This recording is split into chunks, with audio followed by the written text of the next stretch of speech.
Alors bonjour à toutes et à tous, bienvenue dans cette leçon numéro 3, dernière leçon sur les systèmes discrets qui contiendra a priori 3 vidéos.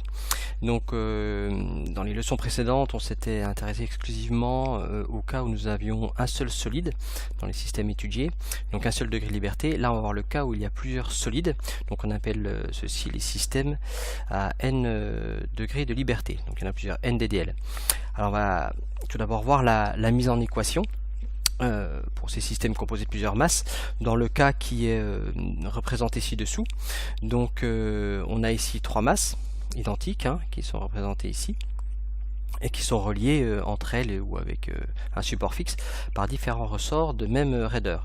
Et on va supposer que chacune de ces masses, donc la masse numéro 1, numéro 2 et numéro 3, sont soumises à des forces F1, F2, F3 qui dépendent du temps. D'accord ?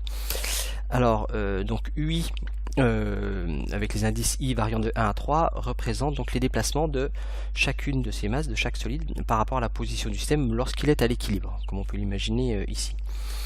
Alors, on va voir la mise en équation. Avant juste une précision de vocabulaire. Donc, les paramètres pour qualifier le déplacement, qui sont ici les 8, se nomment les coordonnées généralisées. Donc ne soyez pas surpris dans les ouvrages si vous rencontrez ce vocabulaire, ça correspond dans notre cas au déplacement UI. Alors, la mise en équation à l'aide du principe fondamental de la dynamique. Alors donc on va simplement appliquer le principe fondamental de la dynamique à chacun des solides. On va s'intéresser au premier solide. Donc on va dire que la quantité d'accélération m, donc u seconde 1, va être égale aux forces qui s'appliquent à ce solide m. D'accord ? Donc le solide 1, donc vous avez mu1 seconde. On va déjà rechercher la force due au premier ressort.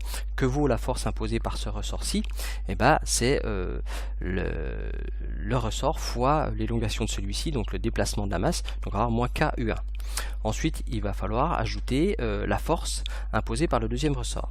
Alors le deuxième ressort, on aurait tendance à dire, imaginez ici que l'on soit relié, pareil, à un support fixe. Et on aura simplement moins K U1 également, d'accord?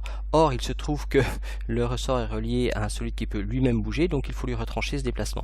Donc on va se retrouver avec moins K facteur de U1 moins U2. Voilà.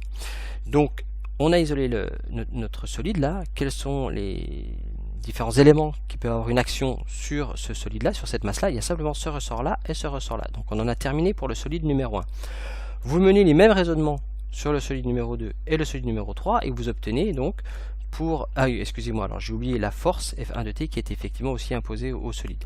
Donc on mène le même raisonnement sur le deuxième solide et vous allez avoir la quantité d'accélération, les forces dues à ce ressort là sur ce solide là, donc moins k le déplacement de celui-ci et on retranche le déplacement de cette masse là, et puis ensuite si on s'intéresse à ce ressort là, on va avoir moins k U2 moins U3, d'accord, plus la force qui s'impose qui est imposée à ce solide.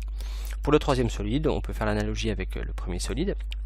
On a la force exercée par ce ressort-ci, qui va s'exprimer par moins K U3 moins U2, et la force exercée par ce ressort-là, d'accord, qui est moins K U3, plus la force opposée au système.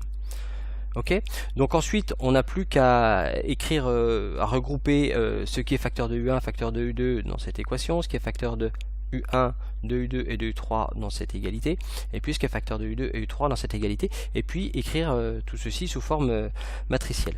Donc on va poser le vecteur déplacement qui est composé des 3 coordonnées généralisées de notre système, à savoir U1, U2 et U3. Donc je vous rappelle ce qu'on avait trouvé précédemment sur le haut de cette diapositive.